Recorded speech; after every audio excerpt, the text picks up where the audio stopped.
Meet the new Canon C80, a small, lightweight camera whose design is based around a cross between a full-size cinema EOS camera and one of Canon's mirrorless cameras like the R3 or R1.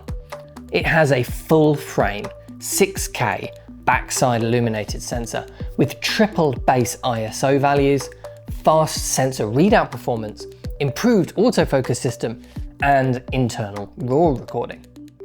Now, if all of that sounds and looks kind of familiar to you, well, it's because it kind of is. I mean, the C80 is effectively a tweaked and improved C70 body design, but with the sensor of the incredible new C400 inside it. And that is a combination that's very interesting indeed.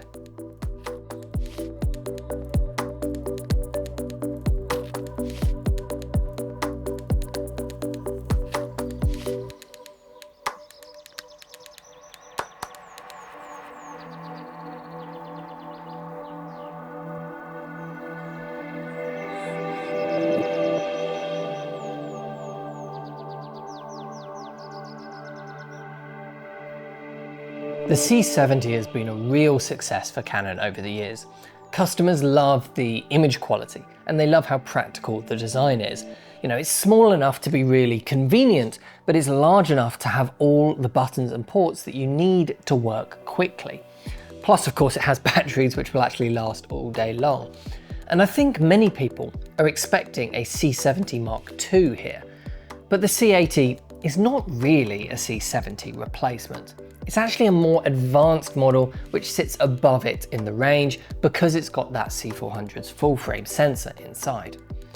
When I asked Canon directly if it replaced the C70, they were keen to stress just how proud Canon is of that Super 35mm DGO sensor inside the C70 and the C300 Mark III. How positive the feedback has always been on it, how it very much still has a place in the lineup, and how DGO as a technology is one that they want to continue to work on. So it sounds like the C70 is alive and strong still. So if this C80 sits alongside it rather than replacing it, how is it different? Well, the main changes are of course the sensor. It's now full frame and higher resolution with 3 native ISO values, and the ports. You may have noticed by now this raised growth on the top of the camera, which might look a bit strange, but it does give us an SDI port without making the actual camera's body much larger. Those are the two big changes, full frame sensor and SDI. Without a doubt, those are the big ones. But there's also a whole host of other small improvements over the C70's design. Firstly, the screw threads are now finally in a more sensible layout on the bottom. There's still the 3 that go across like before, but there's also a new 1/4 inch centrally at the front. So you can use 2 screws to secure a normal tripod plate, finally. The whole build quality feels a bit stronger and the LCD screen now reassuringly clicks back into place against the body. There's some extra ports like an Ethernet port and the MI shoe on the top. The top handle has been completely redesigned and attaches in a much stronger way. The screen is the same resolution, but it's now brighter. There's now internal Wi-Fi support. There's a roll tilt level meter. The joystick on the back is better built and easier to use. So there's a whole host of improvements here. Overall, it does feel exactly like you're using a C70, just with some refinements here and there, which in my opinion is a really good thing. The C70 has always been a really nice camera to use ergonomically. But that's enough about the C70. Let's talk about what the C80 has inherited from the new C400. And that is this fantastic 6K full frame backside illuminated sensor. Just like on the C400, Canon claims 16 stops of dynamic range. And the images are very detailed and colours look rich and natural. It's also one of the fastest sensor readout speeds which we've actually seen from Canon so far. This is a pre-release camera, of course, and so, as always, we don't really want to go too detailed with our tests with a camera which isn't final production model. But nonetheless, here it is side by side with the C70 and C80. As you can see, they all match fantastically. Now these are all on the 50mm f1.2 RF prime, so the C70 has been walked back a bit in order to match the framing, of course, as it's Super 35. But you could absolutely cut between these in an interview situation with no problem. The C400 and C80 are a bit more detailed, as you'd expect with the higher resolution, but all look great. Let's go over what recording options we actually have. In RAW, we see the main limitations when compared to the C400. There's only RAW LT, while the C400 can do the higher quality ST and HQ modes. It's still 12-bit RAW though. You can record 6K up to 30p, while the C400 can do up to 60p. Crop into Super 35mm, and you can do 4K RAW up to 60p, while the C400 can do 120p. And there isn't a Super 16mm crop mode in RAW here.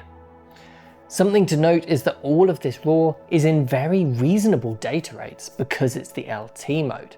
6K RAW in 25p, for example, is 576 megabits a second. That is pretty much what you would expect most cameras would use for their 4K all-I codecs, and this is 6K RAW. Interestingly though, there is an option in the menu for a RAW signal out over your HDMI port, which is the first time Canon have enabled that on a Cinema EOS camera, apart from the R5C can do it. We'll have to wait for Atomos to support that signal though before we can actually test it. When the camera isn't in RAW, the options are much closer to the C400. In long-op and their new H.265 based XF HEVC codec, the two cameras are exactly the same. 4K with the full sensor up to 120 and 1080p with the full sensor up to 180. In the all-I mode, it's a bit like a halfway house. 4K goes up to 60p and 1080 goes up to 120p. Now these steps back in recording modes are mainly of course because of the media. The C80 uses 2 SD card slots, while the C400 has a CF Express Type B slot, which of course is much faster. For regular 25p footage, you now have 3 main quality choices to choose between in this camera. 6K RAW at 576 megabits a second, oversampled 4K all-I at 500 megabits a second, and the H.265 mode, oversampling 4K at 135 megabits a second, so significantly smaller than the other two. So we put these side by side to see if we could see the differences. And they're very close. We also filmed this 2 stops underexposed in order to stress test the codec a little bit. The RAW is definitely better, even when correctly exposed with just a LUT applied. You can see that there is more color information in my skin. If we go 2 stops underexposed with the same LUT applied and then correct them all at the same time with a group in Resolve, this difference in color information becomes even more noticeable. It's also sharper of course, as it's 6K while the others are 4K, but the difference isn't huge. The downsampling is doing a great job. I then tried to qualify the skin and turn it just bright blue, which of course looks absolutely horrid, but it does reveal what's going on behind the scenes with the codec quite nicely. The area that we notice it most is on my shirt. The RAW handles it quite well, while both of the others have real macro blocking going on, as you'd expect from the more compressed codecs. But interestingly, the difference isn't huge considering the file size difference between H.265 and H.264. The main difference is in the movement, which makes sense as the XF AVC is an all-I codec which is compressing each frame individually, and the XF HEVC is a long-op codec which is grouping compression across multiple frames, which is why that macro blocking and the noise is moving much slower than it is on the all-I version. It's all very interesting, but for me, I think the 2 key takeaways with this test are, 1, how much less compression and equal quality there is on the 6K 12-bit RAW LT compared to the 4K 10-bit XF AVC, considering they are very close in file size.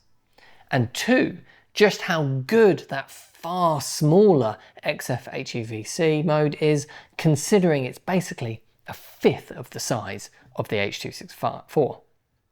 I've been using Canon's H.265 codecs. I'm using it right now. I've been using it on this channel for pretty much every video for the last couple of years. And I think this test has really reminded me why I chose to do that. I just think it's a very impressive codec. It's very practical and it saves us just a ton of storage space. Perhaps the biggest talking point of this sensor though is that it has 3 native ISO values. In log, these are 800, 3200 and 12,800. And in YDR, they just step back a bit to 400, 1600 and 6400. This is a big practical improvement over cameras with dual native ISOs. Now normally cameras with a dual native ISO will have one at a regular level for daylight filming, 800 usually, then one at either a mediumly high level like 1600 or 3200, or an extremely high level like the Sony FX6 or FX3 with 12,800 ISO. That is fantastic for really dark low light work, but for the average night interior or night street scene, it can actually be a bit overkill. Having 3 native ISOs like this means you can cover all 3 situations in one camera. 800 for daylight, 3000 for normal low light, and 12,800 for extremely dark situations. You've got a native ISO for all of them. And it does make a big difference. Here is 800 on the C70 and C80 side by side, with the C70 placed further back so that the framing matches. I was expecting these to be pretty similar, or maybe even show the C70 being cleaner because of its DGO sensor, but actually the C80 with its larger sensor is a little cleaner here in this test. Here's 3200 and both still look great, but the C80 is clearly cleaner. And here's 12,800. Now we're really starting to see a huge difference. And here's 51,200 where there is just no comparison. So there is a huge improvement in low light performance with the C80 over the C70. And we did a poll on our Instagram page asking people what they actually thought of this 3 native ISO technology. And nearly everyone who responded said it was hugely useful, and barely anyone at all said that it wouldn't make a big difference to their work.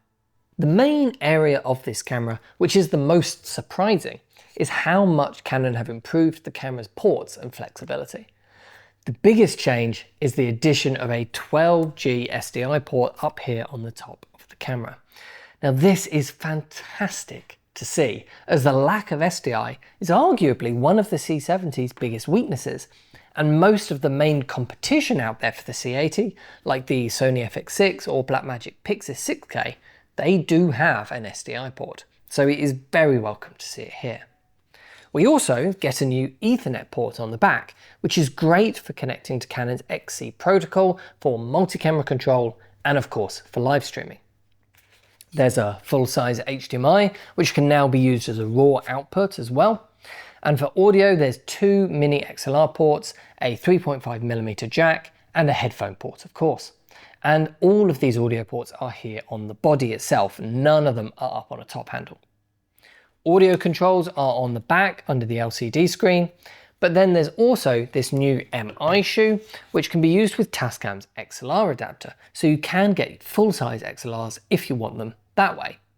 This is going to clash with the top handle though, so you'll have to choose one or the other if you want to use it, unless of course if you use Canon's optional shoe relocator cable to move that MI shoe up here to the top.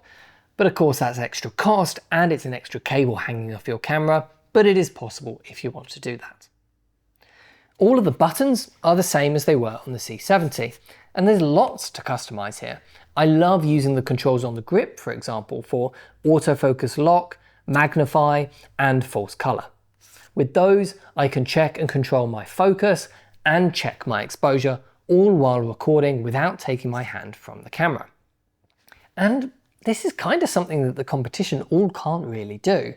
I mean, the FX6 has a fantastic hand grip, but it hasn't got false color, which is by far my most preferred exposure tool and the easiest to use really quickly. In fact, the only Sony camera that does have false colour is still the Venice, which is such a shame.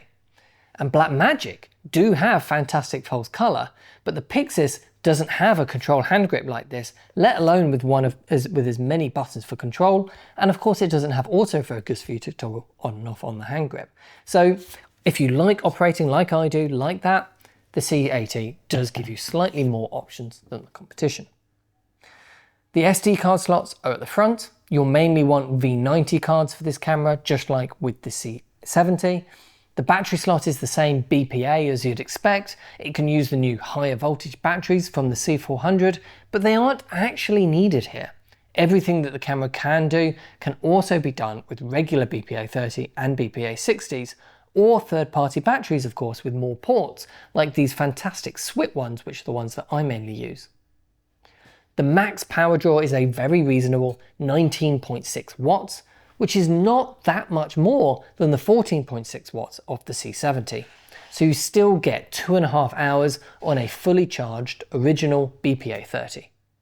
So the big question I imagine people will have is, where does this leave the C400? After all, it hasn't even started shipping yet. Well, I definitely think there will be some people for whom the C80 will be much more suitable, and may even change their pre-orders over from the C400 to the C80. You know, it's much smaller and it's more convenient, and of course it costs less. But equally, there will be a lot of people who will be far better suited by the C400. You know, it's not actually that much bigger once you're comparing just the camera anyway. And because the hand grip is detachable, it's much easier to relocate it down here with a USB extender cable, which makes it much easier to use up on your shoulder. And of course the monitor is much more flexible and can be repositioned wherever it is needed. It has 2 SDI ports as well, rather than just one, and it's got full Genlock support as well. And of course it's got those better frame rates in RAW and All-I, which we discussed earlier. So for most work, the C400 is definitely still going to be the better choice. Larger productions are going to be better served with it because of those form factor and ports, and of course any production using RAW or All-I is going to be far better served with it because of the higher frame rates. But it's impossible to ignore the C80's size and price will really appeal to owner-operators. You know, this gets you 80% of the way there. There's no getting around that. You know, these are very similar cameras. It's also worth pointing out just how well these are going to work as a pair. Some of the big productions which have been using recent cinema EOS cameras, they've loved having a big camera and a small camera as a pair. Like, you know, Clarkson's Farm springs to mind, for example. They use the C500 Mark II as their main camera for the bigger planned sequences, and then have the C70s for quick grab-and-go style documentary work when something unexpected happens. These two are going to be a perfect pair for working like that. And because they actually have the same sensor inside now, they're just going to match perfectly.